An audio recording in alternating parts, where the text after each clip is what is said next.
Sobat aku, kembali lagi bersama saya di mata kuliah Dasar Manajemen. Sebelumnya, saya ingin memohon izin kepada Bapak Insinyur Purana Indrawan selaku koordinator mata kuliah Dasar. Baik teman-teman, apa kabar nih semuanya? Semoga tetap sehat dan tetap semangat. Nah, sekarang kita telah memasuki pertemuan ke-13. Nah, pada pertemuan ke-13 ini, kita akan membahas tentang perusahaan. Oke, nah yang pertama ada unsur perusahaan nih teman-teman. Menurut Molegraf dan Polak, unsur-unsur perusahaan ini meliputi yang pertama terus-menerus, yang kedua terang-terangan, yang ketiga dalam kualitas tertentu, yang keempat bertujuan untuk mencari keuntungan atau laba, yang kelima ada pembukuan, dan yang keenam ada badan usaha. Oke, yang selanjutnya ada pengertian perusahaan menurut Undang-Undang Nomor 3 Tahun 1982. Nah, pada pengertian perusahaan ini, setiap bentuk usaha yang menjalankan setiap jenis usaha yang bersifat tetap dan terus-menerus yang didirikan, bekerja, serta berkedudukan dalam wilayah Republik Indonesia untuk bertujuan memperoleh keuntungan atau laba. Nah, ada selanjutnya ada badan usaha bukan badan hukum. Badan usaha bukan badan hukum ini meliputi yang pertama ada perusahaan perorangan, yang kedua ada persekutuan perdata atau Matscap. Ini terdiri pada pasal 1619 KUH Perdata. Lalu yang ketiga ada firma pada pasal 16 sampai 35 KUH Perdata. Yang keempat ada perseorangan komanditer atau CP. Ini tercantum pada pasal 19 KUH Dagang, dan yang kelima ada perusahaan dagang atau usaha dagang. Oke, selanjutnya. Nah, tadi kan yang ini yang tadi saya sebutkan itu badan usaha bukan badan hukum. Nah, selanjutnya ada badan usaha badan hukum nih. Yang pertama ada perseroan terbatas atau biasa kita menyebutnya itu PT. Nah, ini tercantum dalam Undang-Undang Nomor 40 Tahun 2007. Nah, selanjutnya yang kedua ada koperasi yang tercantum pada Undang-Undang Nomor 25 Tahun 1992. Nah, pembahasan yang pertama tadi badan usaha bukan badan hukum, ada perusahaan perorangan atau PO.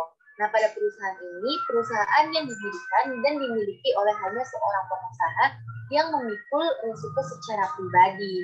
Nah, pada pengaturan secara khususnya pun tidak ada. Nah, selanjutnya ada ciri-ciri perusahaan perorangan. Yang pertama, modal berasal dari satu orang. Yang kedua, didirikan atas kehendak satu orang pengusaha. Yang kedua, tadi didirikan atas kehendak satu orang pengusaha. Yang ketiga, kendali, teknologi, dan manajemen dikelola oleh satu orang. Nah, yang keempat, bukan badan hukum. Yang kelima, keuntungan dan kerugian ditanggung sendiri. Yang keenam, tidak melalui proses pendirian perusahaan pada umumnya kecuali surat izin dari instansi berwenang. Nah, lalu yang ketujuh, berkewajiban membuat catatan keuangan.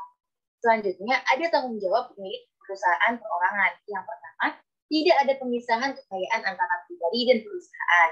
Yang kedua, seluruh harta kekayaan pemilik menjadi jaminan bagi semua utang perusahaan. Lalu yang ketiga, pemilik perusahaan perorangan memiliki tanggung jawab tidak terbatas. Oke, nah selanjutnya setelah ada perusahaan perorangan, lalu yang kedua ada persekutuan perdata atau PP. Nah, pada PP ini tercantum pada pasal 1618 sampai 1652 KUH Perdata.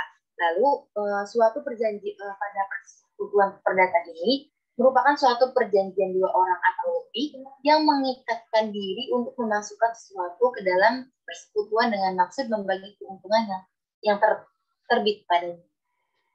Oke, nah ada isi perjanjiannya juga dari PP ini. Isi perjanjiannya adalah bagian yang harus dimasukkan oleh tiap-tiap peserta dalam perseroan. Selanjutnya cara bekerjanya bagaimana. Yang ketiga, pembagian keuntungan. Yang keempat, tujuan kerjasama.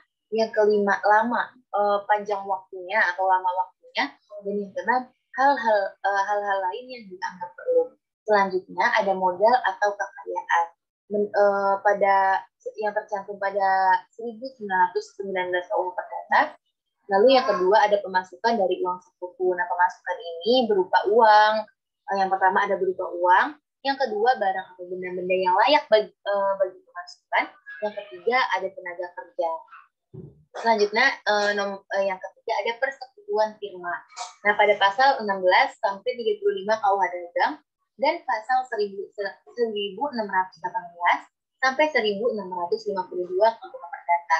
Nah, pada persekutuan firma ini merupakan persekutuan pemerintah yang menjalankan perusahaan dengan nama bersama dan setiap sekutu bertanggung jawab secara pribadi untuk seluruhnya bagi persekutuan, bukan badan hukum menjadi sebuah pemisah kekayaan. Selanjutnya, isi perjanjian dari firma ini sendiri, yang pertama menjalankan perusahaan, yang kedua dengan nama bersama, yang ketiga pertanggungjawaban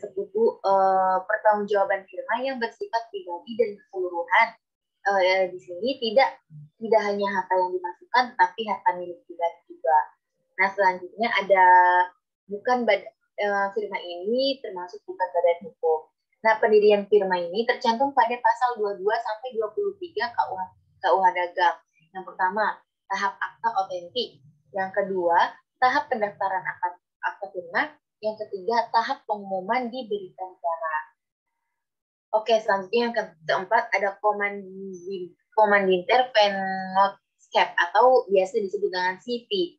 Nah, pada CP ini tercantum pada pasal 19 sampai 21 KUH Dagang.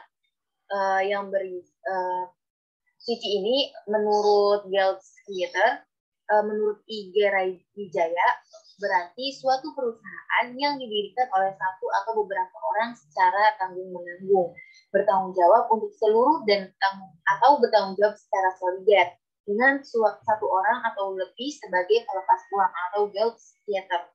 Nah, persekutuan firma juga memiliki satu atau lebih suatu komanditer.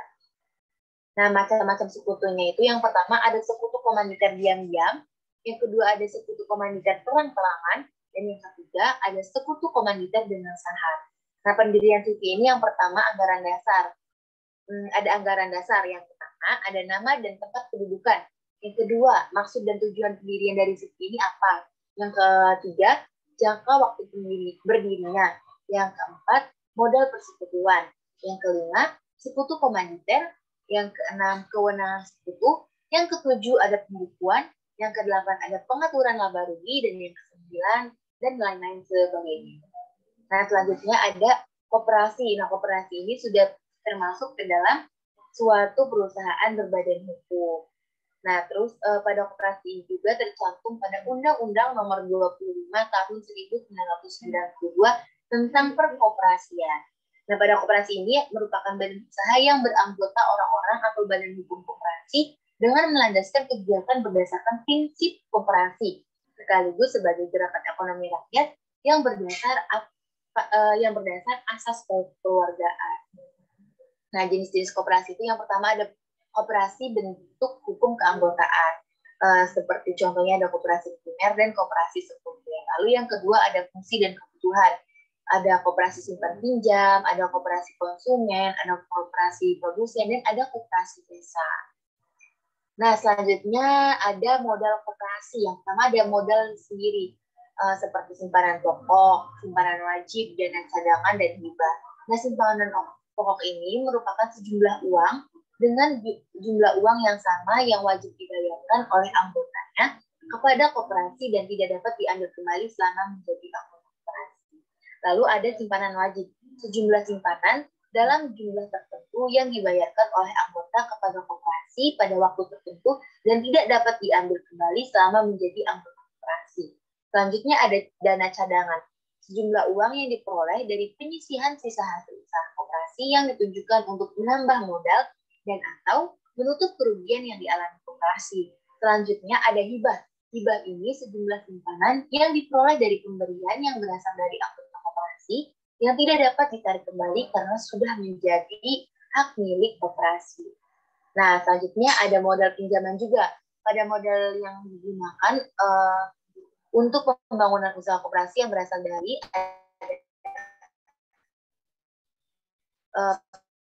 pada modal pinjaman ini berasal dari anggota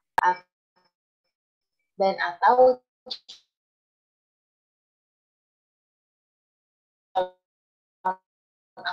anggota yang memenuhi syarat yang telah ditetapkan oleh koperasi. Lalu yang kedua, operasi lainnya dan atau aktif bersifat baik uangnya berdasarkan peraturan yang berlaku, uang lainnya berdasarkan peraturan yang berlaku. Sumber lain yang sah yaitu pinjaman data bukan anggota yang dilakukan tidak oleh penawaran secara umum. Oke, selanjutnya organisasi. Nah, dalam organisasi ini biasanya kan ada rapat anggota, pengawas, dan pengurus. Ada rapat anggota, ada pengurus, dan ada pengawas. Oke, ada rapat anggota nih. Pada rapat anggota ini, yang pertama ada pemegang kekuasaan tertinggi dalam koperasi. Nah, rapat anggota juga dilaksanakan minimal 1 kali dalam 1 tahun, dan pengambilan keputusannya itu berdasarkan musyawarah mufakat dan suara terbanyak dengan 1 anggota 1 suara. Nah, yang keenam, ada perseroan terbatas. Nah, pada perseroan terbatas ini tercantum pada Undang-Undang Nomor 40 Tahun 2007. Pada pasal 1, angka 1 yang berbunyi, badan hukum yang merupakan persekutuan modal didirikan berdasarkan perjanjian, melakukan kegiatan usaha dengan modal dasar yang seluruhnya terbagi dengan saham dan memenuhi syarat yang ditetapkan dengan undang-undang ini serta peraturan pelaksanaan. Persoalan terbatas ini sebagai badan hukum. Nah, yang pertama memiliki harta kekayaan sendiri terpisah dari pengurusannya. Yang kedua, mempunyai tanggung jawab sendiri. Dan yang ketiga, tidak dapat bertindak sendiri seperti organ-organ PT yang akan bertindak untuk dan atas nama PT. Oke, selanjutnya ada anggaran dasar. Pada anggaran dasar ini tercantum yang pertama, nama dan tempat kedudukan perseroan. Yang kedua, maksud dan tujuan serta kegiatan usaha perseroan yang sesuai dengan peraturan perundang-undangan. Yang ketiga, jangka waktu berdirinya perseroan. Yang keempat, besar modal ditetapkan dan modal ditutup. Yang kelima, jumlah klasifikasi saham termasuk jumlah saham untuk setiap klasifikasi, hak-hak yang melekat pada setiap saham, dan nilai nominal pada setiap saham. Nah, tadi selanjutnya yang keenam, ada susunan, jumlah, dan nama anggota direksi dan komisaris. Yang ketujuh, penetapan tempat dan tata cara penyelenggaraan RUPS. Dan yang kedelapan, tata cara pemilihan, pengangkatan, penggantian, serta pemberhentian anggota direksi dan komisaris. Yang kesembilan, tata cara penggunaan laba dan pembagian dividen. Yang kesepuluh, ketentuan lain berdasarkan undang-undang. Nah, selanjutnya ada nama perseroan terbatas. Nah, pada pembuatan nama perseroan terbatas ini, yang pertama ada telah dipakai secara sah oleh PT lain atau sama pada tempatnya dengan PT lain. Yang kedua, bertentangan tentang ketertiban umum dan atau kesusilaan. Yang ketiga, sama atau mirip dengan nama lembaga negara, lembaga pemerintah atau lembaga internasional kecuali sudah mendapat izin. Yang keempat, tidak sesuai dengan maksud dan tujuan serta kegiatan usaha atau menunjukkan maksud dan tujuan PT saja tanpa nama diri. Yang kelima, terdiri dari angka atau rangkaian kata, huruf atau rangkaian huruf yang tidak membentuk kata. Yang keenam, mempunyai arti sebagai perseroan, badan hukum, dan persekutuan perdata. Nah, selanjutnya ada modal nih. Modal ini yang pertama ada modal dasar, yang kedua modal ditempatkan, dan yang ketiga ada pengawas. Nah, modal dasar. Modal dasar ini memiliki keseluruhan modal perseroan sesuai yang tertulis dalam anggaran dasar, baik yang sudah atau yang belum ditetapkan. Selanjutnya, pada modal dasar juga terdiri dari seluruh nilai nominal saham dan paling sedikitnya adalah 50 juta. Selanjutnya ada modal ditempatkan. Pada modal ditempatkan ini modal yang sebagian atau seluruh dari modal dasar yang telah ditentukan atau dicatat kepada pemegang saham. Lalu pada modal di tempat ini modal yang dijanjikan dan pada waktu pendiriannya minimal 25% modal dasar telah ditempatkan. Nah, selanjutnya ada modal disetor. Modal disetor ini adalah modal yang telah ditempatkan dan diperuntukkan bagi masing-masing pemegang saham dan telah disetor penuh oleh pemegang saham. Selanjutnya, minimal 25% modal dasar telah ditempatkan dan disetor penuh saat pendirian perseroan. Lalu yang terakhir, modal ditetapkan dan disetor penuh dibuktikan dengan bukti penyetoran yang sah dan pengeluaran saham lebih lanjut untuk menambah modal yang ditempatkan harus disetor penuh. Oke, selanjutnya ada saham nih. Saham itu biasanya dikeluarkan atas nama pemiliknya. Saham juga memiliki nilai saham, pada nilai saham juga dicantumkan dalam rupiah. Pada saham tanpa nominal tidak dapat dikeluarkan. Dan saham juga memberikan hak kepada pemilik untuk yang pertama, untuk menghindari dan mengeluarkan suara dalam RUPS, yang kedua untuk menerima pembayaran dividen dan sisa kekayaan hasil likuidasi, dan yang ketiga menjalankan hak lain berdasarkan undang-undang. Selanjutnya, membentuk setoran dalam bentuk saham, dalam bentuk uang, atau dalam bentuk lainnya. Nah, pada yang tadi saya sampaikan ini bukan bentuk uang, tapi berdasarkan nilai yang wajar, sesuai harga pasar, atau oleh ahli yang tidak terafiliasi dengan perseroan. Nah, selanjutnya ada organ PT nih, teman-teman. Pada organ PT ini, rapat umum pemegang sahamnya adalah organ PT yang mempunyai wewenang yang tidak diberikan kepada direksi atau dewan komisaris dalam batas yang ditentukan dalam undang-undang. Yang kedua ada komisaris, yaitu organ PT yang bertugas melakukan pengawasan secara umum dan atau sesuai dengan anggaran dasar dan memberi nasihat kepada direksi Nah, direksi juga memiliki organ PT yang berwenang dan bertanggung jawab atas pengurusan PT untuk kepentingan PT sesuai dengan maksud dan tujuan PT, serta mewakili PT baik di dalam maupun di luar pengadilan sesuai ketentuan anggaran dasar. Nah, teman-teman, tadi sudah saya jelaskan nih materi ke-13. Semoga teman-teman bisa menyimak dan semoga materinya dapat dipahami dengan baik. Baik, kita selanjutnya akan refreshing otak kita dengan latihan soal. Sampai jumpa di latihan soal berikutnya. Dadah!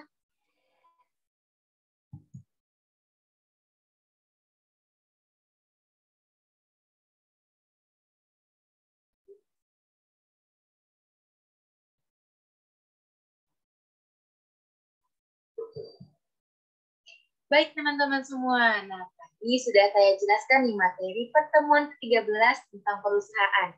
Selanjutnya, seperti biasa kita akan latihan soal nih teman-teman. Oke, tanpa berlama-lama lagi, kita lanjut pada soal yang pertama. Soal yang pertama adalah...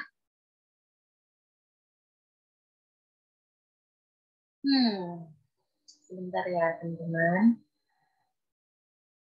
Oke, soal yang pertama. Manakah di bawah ini yang bukan termasuk unsur perusahaan menurut poligraf dan pola? A. Terus-menerus, B. Sembunyi-sembunyi, C. Terang-terangan, dan D. Badan usaha. Kira-kira menurut teman-teman jawabannya yang mana? Oke, teman-teman keep jawabannya sampai saya hitung hitungan kelima, lalu saya buka jawaban. 1, 2, 3, 4, 5. Oke, keep ya teman-teman. Jawabannya adalah cing cing cing cing. Yang B, sembunyi-sembunyi nih. Ini ada penjelasannya nih. Unsur perusahaan menurut poligraf dan pola. Yang pertama, terus-menerus. Yang kedua, terang-terangan. Yang ketiga, dalam kualitas tertentu. Yang keempat, bertujuan untuk mencari laba atau keuntungan. Yang kelima, pembukuan. Dan yang keenam, badan usaha. Jadi yang bukan termasuk dari perusahaan menurut poligraf adalah yang B, secara sembunyi-sembunyi. Oke, next soal. Soal selanjutnya. Manakah yang termasuk badan usaha umum? A. Operasi, B. Perusahaan perorangan, C. Firma, D. Perusahaan komanditer. Nah, kira-kira yang mana nih teman-teman? Oke, dikit ya. Sampai hitungan kelima. 1, 2, 3, 4, 5. Oke, jawabannya adalah yang A, operasi. Karena badan usaha hukum itu ada dua, perseroan terbatas dan koperasi. Oke, kita lanjut soal ketiga.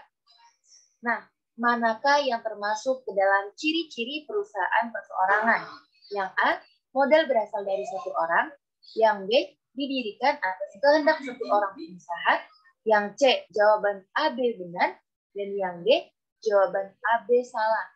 Nah, kira-kira menurut teman-teman apa nih? Wah, ada opsinya itu sangat mengecoh nih, teman-teman. Jangan sampai terkecoh ya.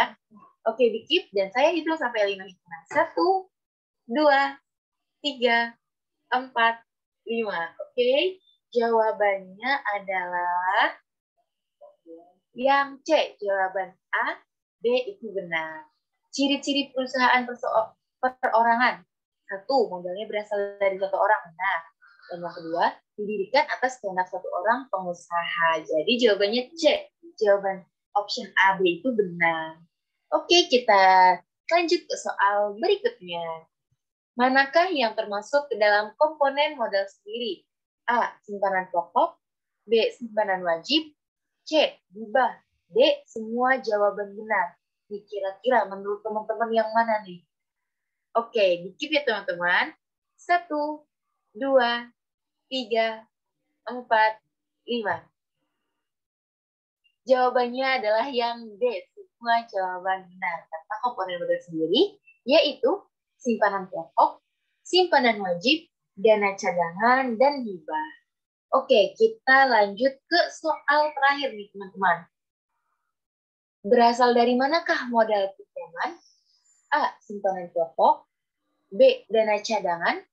C. Masyarakat. Dan D. Bank. Kira-kira yang mana nih? Oke, dikit ya. Seperti biasa, saya hitung hitungan kelima. 1, 2, 3, 4, 5. Oke, jawabannya adalah yang B. Dana cadangan. Nah, modal pinjaman berasal dari anggota dan atau calon anggota yang memenuhi syarat yang telah ditetapkan oleh koperasi.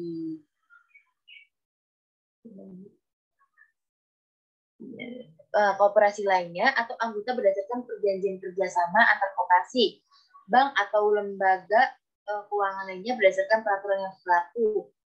Yang ketiga, penerbitan obligasi dan surat utang lainnya berdasarkan persyaratan yang berlaku. Dan yang terakhir, sumber lain yang sah yaitu pinjaman data bukan anggota yang dilakukan oleh melalui penawaran secara umum. Baik teman-teman, sepertinya nomor 5 ini ada kesalahan ya. Jadi jawabannya itu bukan dana cadangan, tetapi berasal dari manakah modal pinjaman? Jawabannya adalah yang D, dari bank. Ini sudah ada penjelasannya ya teman-teman. Oke, mohon maaf atas ada kesalahan. Oke, nah segitu saja tadi sudah ada materi dan pembahasan soal kita membahas bersama nih teman-teman. Dan sepertinya pertemuan ke-13 ini merupakan pertemuan terakhir dengan saya. Tetapi pertemuan terakhir di mata kuliah dasar manajemen saja teman-teman. Oke, sekian dari saya. Saya mohon undur diri dan mohon maaf jika ada kesalahan. Semoga selama ini semua materi yang saya sampaikan pada mata kuliah dasar bermanfaat. Oke, sekian dari saya. Kurang lebih mohon maaf. See you.